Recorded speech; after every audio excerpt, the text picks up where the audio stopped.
Juan Kapitulo 6, versikulo 35. Si Jesus miingon kanila, "Ako mao ang pan nga naghatag sa kinabuhi. Ang muari kanako dili nagayod gutomon, ug ang mutuo kanako dili nagayod uhawon." Ang mga puno Pan sa kinabuhi. maglikon unta sa mong pagtuo ug gagaka kami sa pagtuman sa imong mahal nga kasuguan.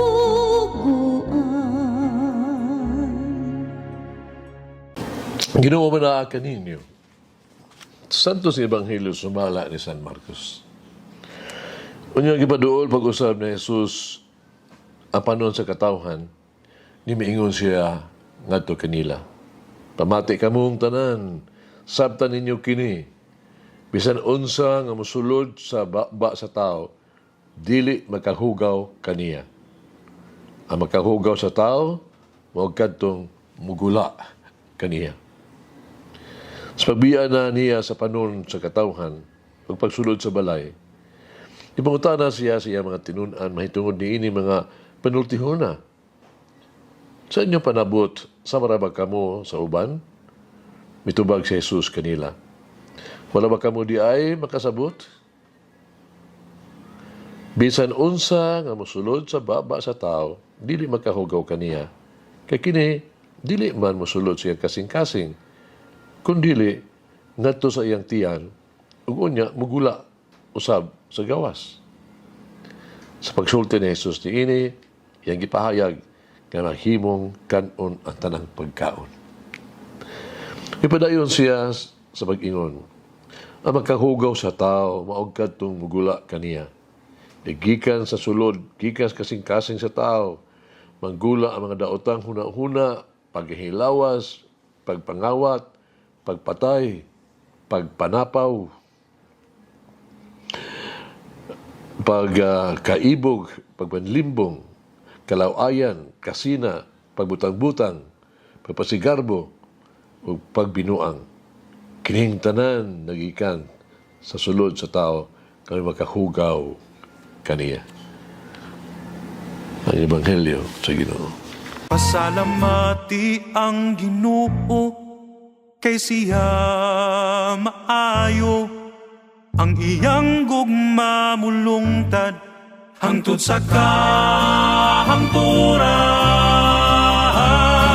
Pasalamati ang Diyos sa tanang mga Diyos, ang iyang gugma malungtaron.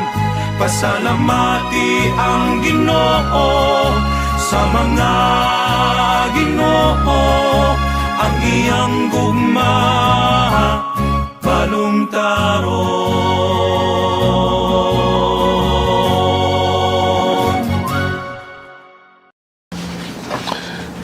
Kanuning unta kita maghambin og putling kasing-kasing. Unsa may anaa sa tuang kasing-kasing?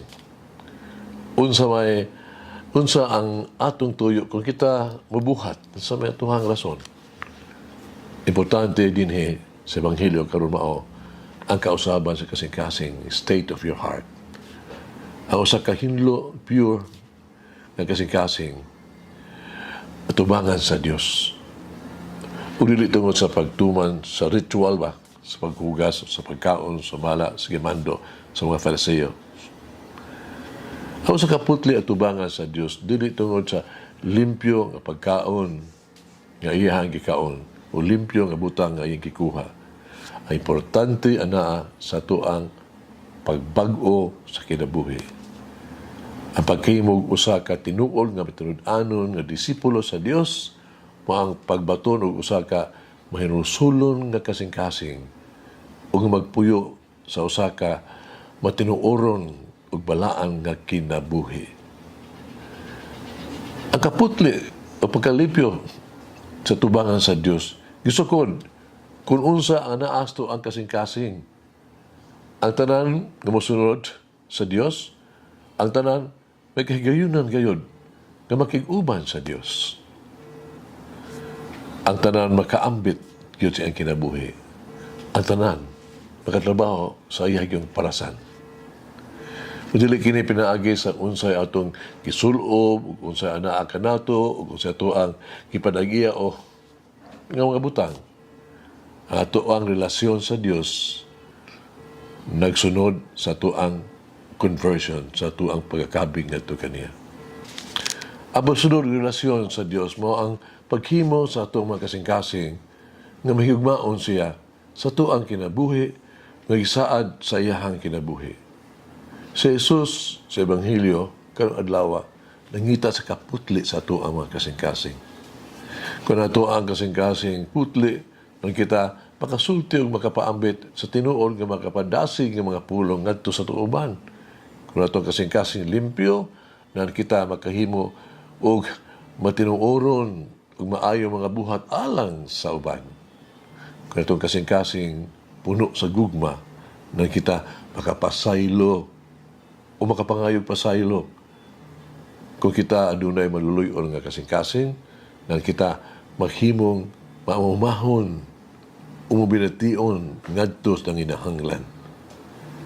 Busa, ang makahinlo ka nato atubangan sa Dios, mao nga ato ang kasing-kasing, o nga ato ang mga kasing-kasing kinahanglan kanunay adunay gugma, kinahanglan adunay magkapatinud-anon, kinahanglan kanunay kaputli. Nini, siguradong isulti usab kanato ni Jesus, bulahan ang hinlo o kasing-kasing the pure of heart kaya makita sila sa Diyos. They can see God. Sugilanon kini sa panahon ni Obispo San Agustin, no? Bishop of Hippo, sa pag-umol sa iyang religious community organization ba na nagkaroon na ilan nagkaroon sa ngan Agustinian. Kini mo ang mga pare, mga dikon, mga subdikon, kinsa mitugyan sa tanan nilang personal nga mga kabtangan ngadto sa katilingbang o community. Kumun ang tanan ilang kabtangan. Nakanabuhi sila, yano, ug dihas kakabos. Kinaliyos ang grupo, nagapahamtang og disiplina silang kaugalingon. Kung nagtuman pagtahod sa usag-usa, ilang gipuyo ang kalimpyo di lamang sa ilahang sanina, kundi sa ilahang kasing-kasing. Ang ilang komunidad bukas sa tanan, mga paniya, gawas sa mga tabian o libagkira, mga marites ba. O mabasa kini diha sa napatik, diha sila sa bungbong, silang refectory, silang kananan ba, nagisulat ni San Agustin. Kini nag-ingon, bisan kinsa nga naglibag-libak sa iyang isig katao, sulti dautan, siyang isig katao, nga wala diha. May balua siya, nga wala siya luna alang ni ining lamisa. Hagit kinabuhi. O siya anaa sa to ang magkasing-kasing. O siya magawa sa to ang mga ngabil. O siya atong tuyo, kung kita mabuhat, o bisan unsa, o musulti. Pag-ampo kita. Ginoong Jesucristo, among maluluyon, mabuhat, o maluluwas, pausahanon kung mag-ampo alang sa ako ang kaugalingon.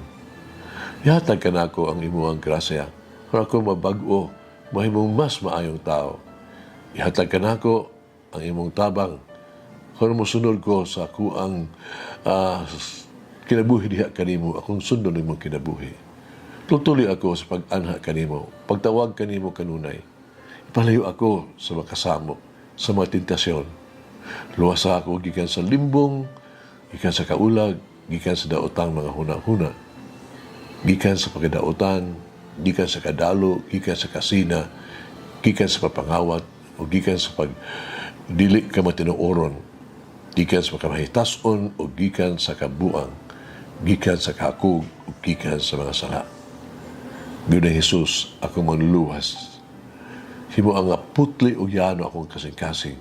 Himo ang ako ang kinabuhi, makapahimuot kanimo. Himo ang limpyo ug matulano ng ako ang mga buhat ug pulong. Amen. Mama Mary, guide me to treasure the wisdom of heart over the allure of external prosperity. Langin ang Diyos magagawa sa tanan, Amahan, Anak, Espiritu Santo. Amen.